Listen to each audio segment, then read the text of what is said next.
Welcome to Faith and Science. I'm Dr. John Ashton. Over 20 years ago, back in the late 1990s, I wrote to scientists around the world that I'd heard were creationists and asked them why they chose to believe in a literal six-day creation only thousands of years ago. And that book, of course, has been published for, since the late 1990s under the title In 6 Days, Why 50 Scientists Choose to Believe in Creation. And it's a bestseller. It's been a bestseller for all these times, in the area of creation, that is. And one of the contributors to that book was Dr. Andy McIntosh. Now, Dr. McIntosh now is an emeritus professor of thermodynamics at the University of Leeds, and he'd worked there for quite some time. He'd done a lot of research in the area of combustion theory and aerodynamics, and his speciality, of course, is mathematics. And in particular, he did a lot of work on the bombardier beetle, which fires this explosive charge. And his work actually inspired a patented novel spray technology. And he's also done quite a bit of work investigating the fundamental link between thermodynamics and information. And he publishes and writes quite a lot, Dr. Andy McIntosh. And as I said, he holds not only a PhD, but also a DSc, a Doctor of Science as well. And it's interesting that one of the things, as he began writing, like he contributed to my book then, 24 years ago, or nearly 25 years ago, and he has published his own book and a couple of books on the scientific evidence for creation. And he's, as I said, Dr. Andy McIntosh. It's worth looking up. Google him on the internet, and you can get a lot of information about him. Very, very learned mathematician, and a very, very strong creationist who's really good at summarising the evidence for creation. And I noticed that when he started doing this, there was a lot of opposition at the uni. And with other staff. As a matter of fact, they wanted to sort of close him down, I think, at one stage and deprive him of his position at the uni and all this sort of thing. And it's very interesting. I think we all need to become aware that there's this growing movement out there that if you disagree with someone, it's sort of hate speech or something like that.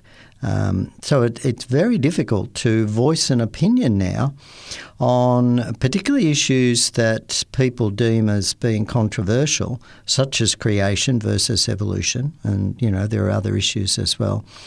That if you disagree with the most popular view, then you must be in the wrong. And so it's interesting that truth is almost being decided on by popular vote in a way. But a lot of this popular vote is being influenced by the media, which again has been seeing some of the research articles on this. When we look at the media and the way the internet works, the idea is to get you to keep going back to sites on the internet. So there seems to be there's sort of evidence. A lot of these sites are designed to feed you the information that you want to hear, and this makes it more and more challenging to, in actual fact, spread the growing evidence that we have that evolution is absolutely impossible and didn't occur. There is the evidence that we were created is overwhelming, and also the evidence that the Earth is very young. There's so much prima facie evidence, just the rate of population growth and the Earth's and the population that we have,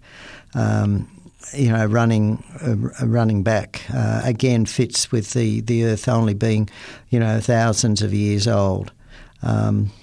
erosion rates, all these sort of things that we can measure. There's so many obvious things that fit the Bible account. No, I was reading an account just the other day too of evidence from ice cores and this sort of thing around Mount Kilimanjaro that suggested that, again, there was a major drought in Africa. I forget exactly where the ice cores were, but there was some evidence there from that, again, that Africa had this massive drought about the time of Joseph and Pharaoh there.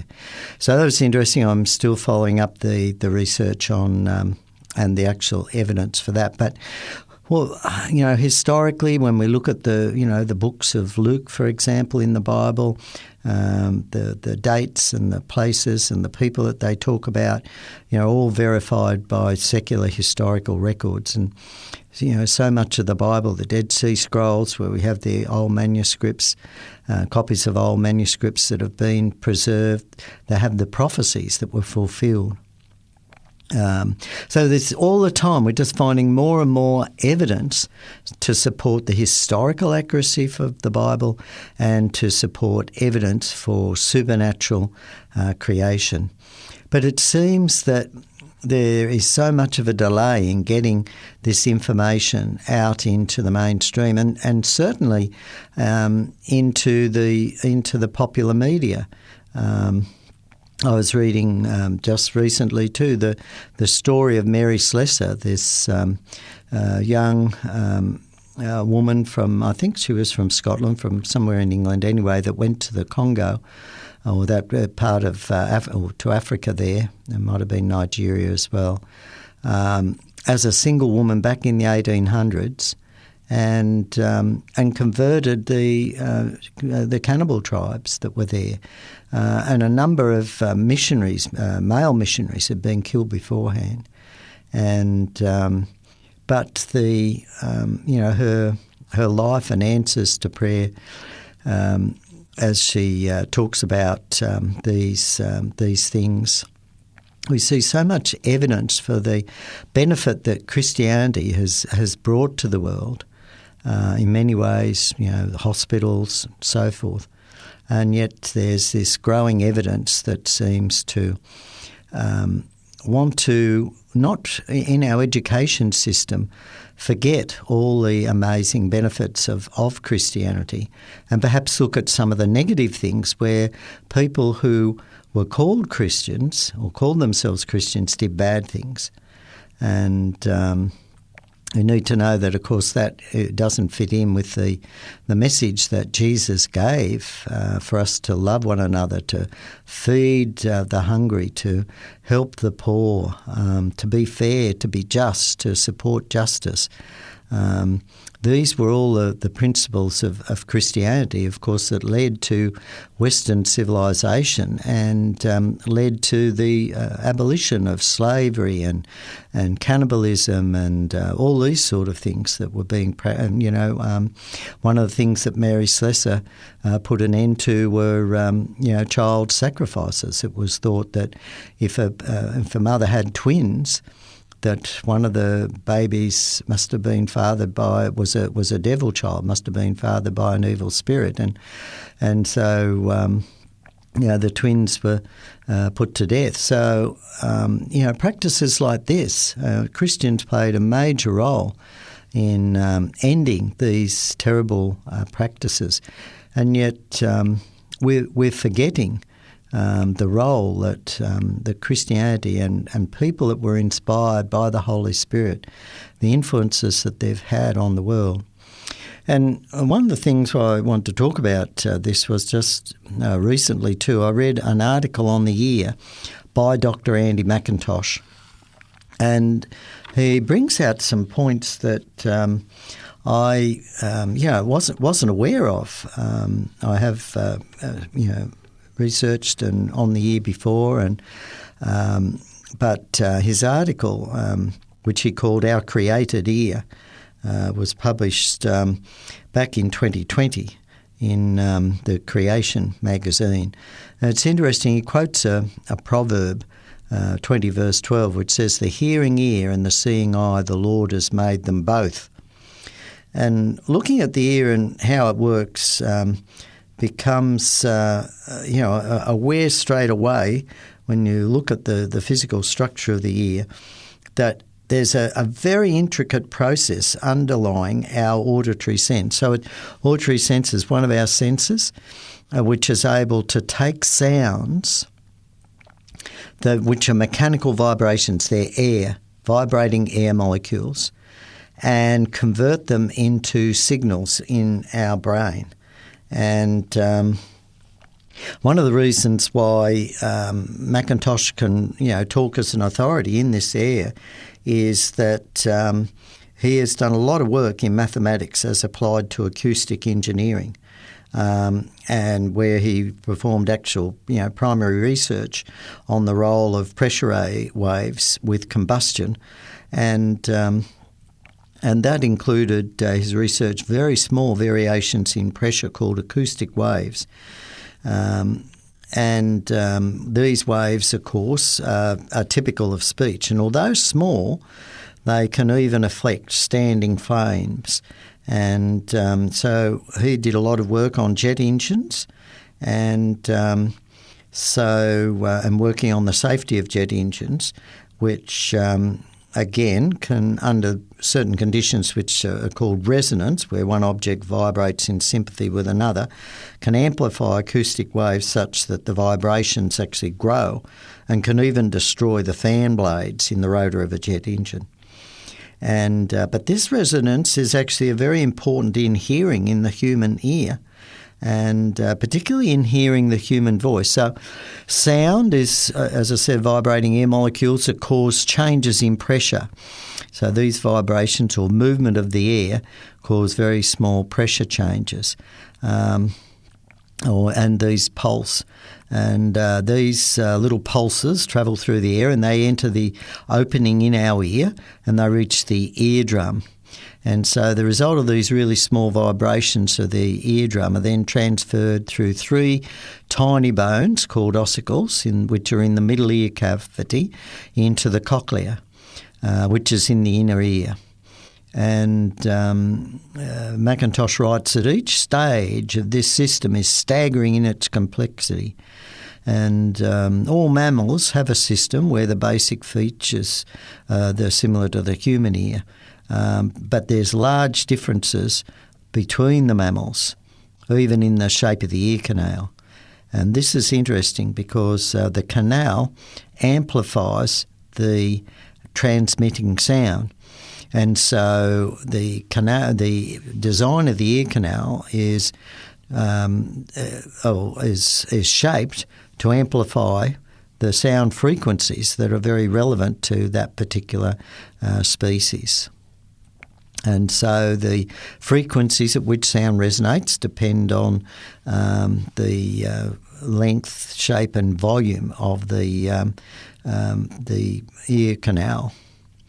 And so you can think about this, for example, if you think about a flute vibrates as different frequencies as we change the length of the opening using the different points. And so we can see just by changing the length that the sound wave is travelling then can change the amplification of the frequencies.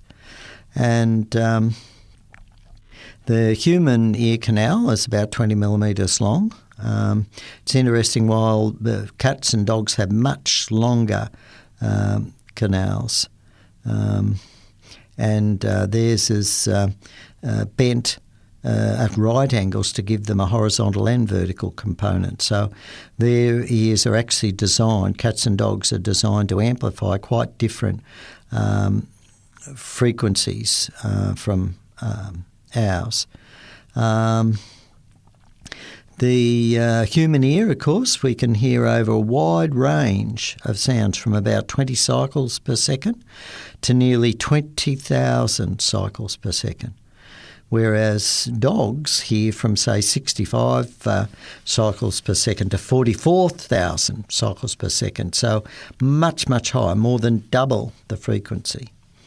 Cats, of course, have a much wider range. They can hear sounds from about 55 cycles per second up to 77,000 cycles per second. So it's about 3.5 times our maximum frequency.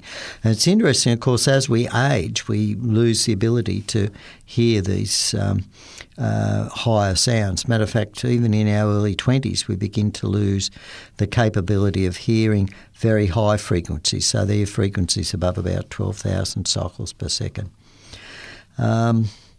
The human voice, the frequencies when we're speaking, like me speaking now, is typically between 125 and 400 cycles per second. So the harmonics of the human voice are quite important between 2,000 and 5,000 hertz or cycles per second, since this is the region where different vowel sounds are actually distinguished. And the higher frequencies, of course, enrich the quality of sounds like music. And so the ear canal is just the right length and shape to resonate with speech frequencies that we typically use and sound of song and so forth. One little thing that he points out in his article that I wasn't aware of was that there's another fascinating fact he says that's emerged in recent research, and it's been shown that all sounds from water are produced by the popping of tiny little bubbles of air trapped in the water. And each bubble vibrates at a frequency that depends on the size of the bubble. So flowing water produces a range of audible frequencies. So the sound of a babbling brook, for example, or waterfall or crashing waves are made by, billions of tiny little bubbles. And those bubbles all have slightly different frequencies, but they all lie exactly in the range that the human ear amplifies by acoustic resonance. I thought that was really interesting. He quotes another verse from the Bible, Psalms 29:3, where he says, "The voice of the Lord is over the waters. The God of glory thunders, the Lord over many waters," which is, interesting. But from the research point of view, if anyone's interested in looking that up, that was an article that was published back in 2015 in the Proceedings of Meetings on Acoustics, Volume 24, Article 070006, and it was by T. Leighton, Leighton, and it was called The Acoustics Bubble, Oceanic Bubble Acoustics and Ultrasonic Cleaning. But that was one of the things that came out with that. The acoustic signal that we get, though, so that vibrating sound once it's gone down the ear canal, causes the eardrum to vibrate, and this pushes on the malleus, or a little hammer that's attached behind, which itself pushes on the incus or anvil bone, which then moves the stapes or stirrup horizontally. And the first two of these bones are only about 5 millimetres long, with the staples, the smallest bone in our body, is in fact a little bit smaller. So these are tiny little bones. And it's interesting, another interesting thing I didn't know before was that these are the only bones in the body that do not grow in size after birth. So it's, again, everything is just finely tuned. So little babies can hear quite well. And it's fascinating that those bones that are involved in amplification of the sound don't grow, whereas, of course, our other bones do.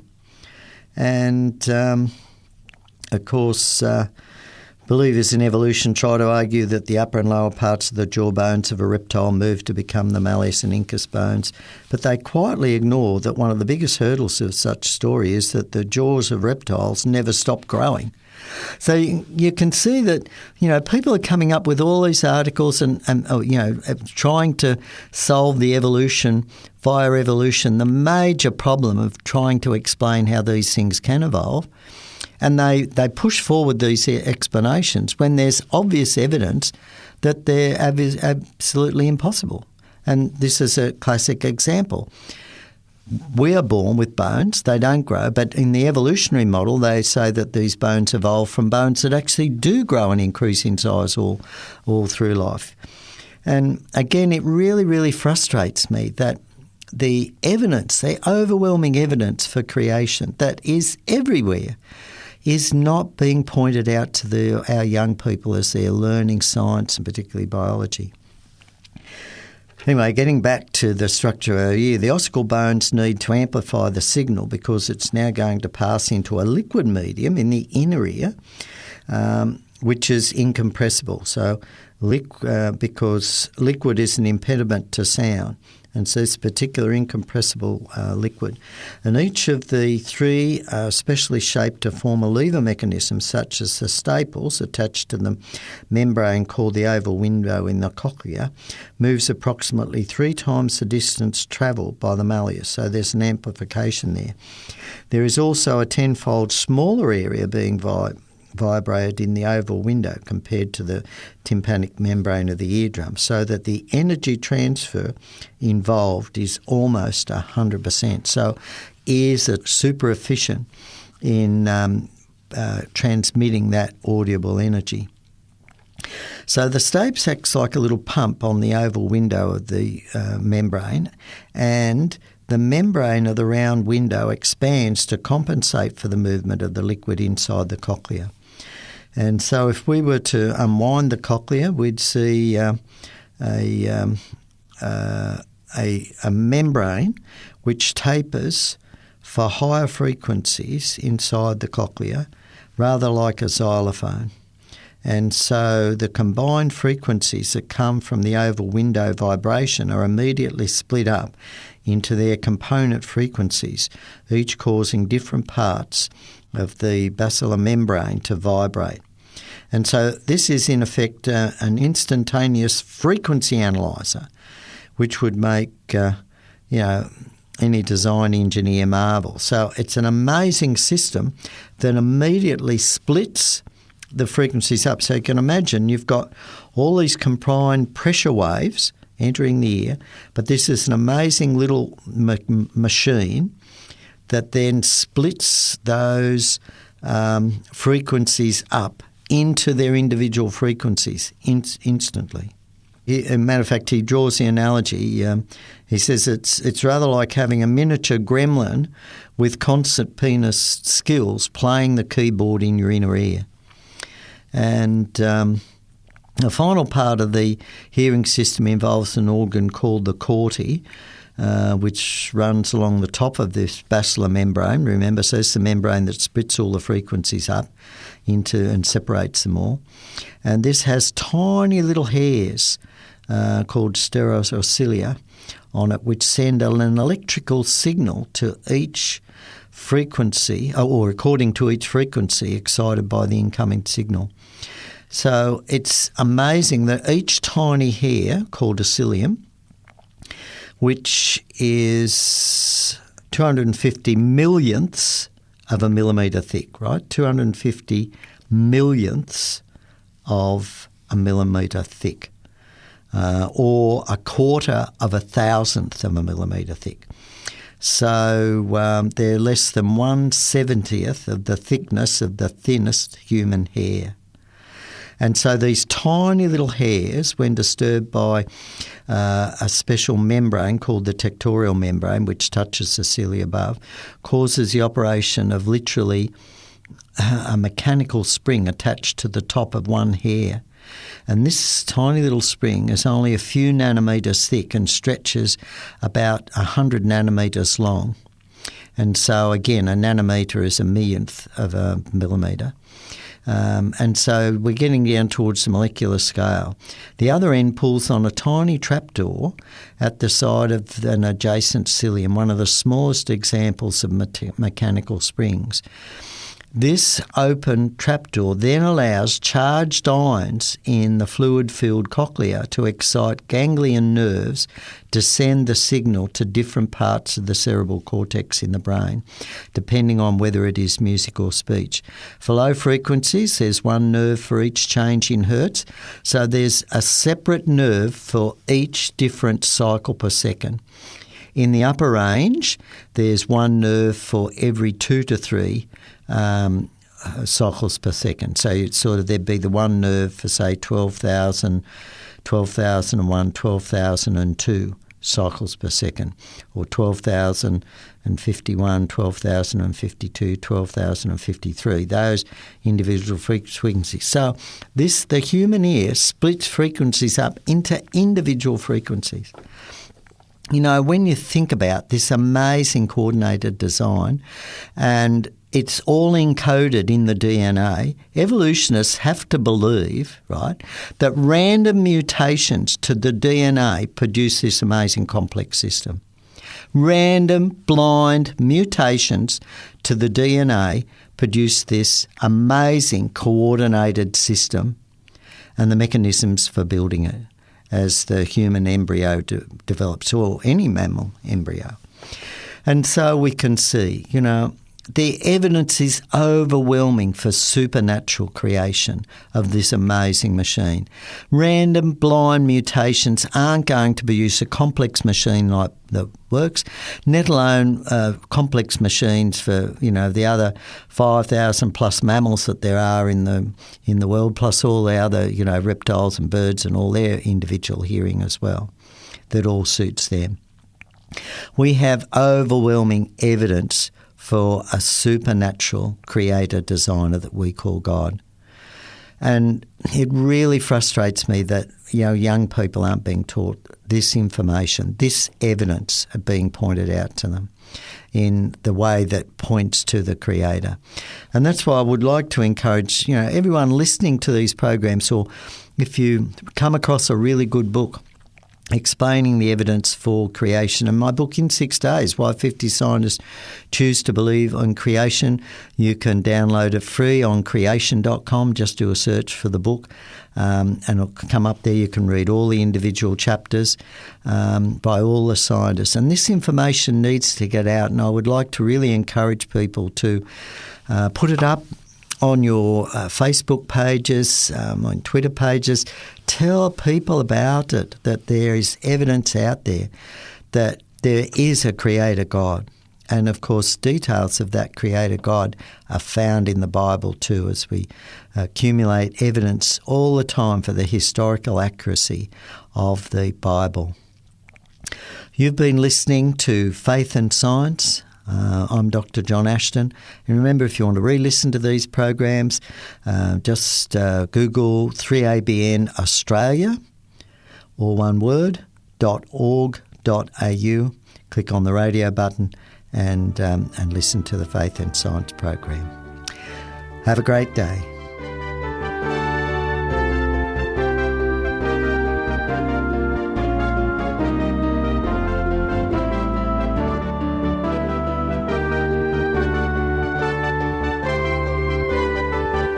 You've been listening to a production of 3ABN Australia Radio.